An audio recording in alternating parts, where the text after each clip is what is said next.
ST चालक वाहकांची ओळख आता पटणार, गणवेशासह नावाची पाटी व बॅच बिल्ला लावण्याचे बंधन। एसटी महामंडळ नियमानुसार सर्व चालक वाहक यांनी कर्तव्यावर असताना त्यांना दिलेल्या गणवेशांसह त्यावर नावाची पाटी व बॅच बिल्ला लावणे बंधनकारक आहे। काही वेळेला एसटीच्या प्रवासादरम्यान प्रवाशांना चालक वाहक यांच्या वर्तनाविषयी वाईट अनुभव येतो। त्यांच्याबद्दल एसटी महामंडळास काही सूचना तक्रार द्यायची असल्यास संबंधित चालक वाहक यांच्या नावाची बॅच बिल्ल्याची माहिती होत नाही, त्यामुळे प्रवाशांना त्यांच्या तक्रारी सूचना इत्यादी एसटी महामंडळापर्यंत पोहोचविण्यास मोठा कालावधी लागतो। त्याचा विचार करून एसटी महामंडळाने आता जे चालक वाहक कर्तव्यावर असतील त्यांना बॅच बिल्ला व गणवेशावर नावाची पाटी लावण्याचे बंधन देण्यात आलेले आहेत। एसटी महामंडळाची सध्या अशी आहे स्थिती। एसटी बस स्थानकांची संख्या आहे 609, कार्यरत एसटी बस स्थानकांची संख्या आहे 563, एसटीच्या वाहकांची संख्या आहे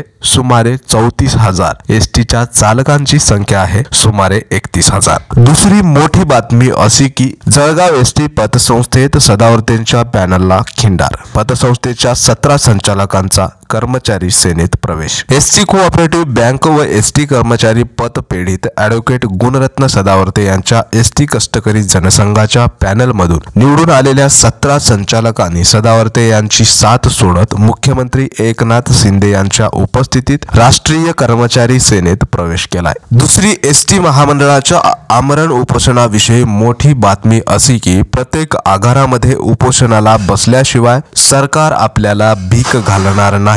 पुढारी लोकांनी थोडं मनावर घ्या, कामगार तुम्हाला पाठिंबा देतोय पण तुम्ही पुढाकार घ्या, करा नियोजन। ही वेळ पुन्हा पुढचे किमान 3 ते 4 वर्षे तरी येणार नाही, म्हणून सर्व पुढारी व कामगार यांना हात जोडून विनंती आहे, संघर्षाची तयारी करा, कारण ही वेळ पुन्हा नाही। 7वा वेतन आयोग मिळालाच पाहिजे। मंडळी, या बातमीबद्दल तुम्हाला काय वाटते कमेंट मध्ये नक्की कळवा। आणि त्याचबरोबर दुसरी मोठी बातमी अशी की सतीश मेटकरी यांना 20 दिवस लोटले आहेत, त्यांचे आमरण उपोषण हे आताही सुरूच आहे। माननीय मुख्यमंत्री साहेबांना विनंती आहे, एसटी कर्मचाऱ्यांना लवकरात लवकर 7वा वेतन आयोग देऊन चांगली बातमी द्यावी, ही विनंती। मंडळी, एसटी महामंडळाच्या बातम्या बघण्यासाठी चॅनलला सबस्क्राइब करा। खूप खूप धन्यवाद।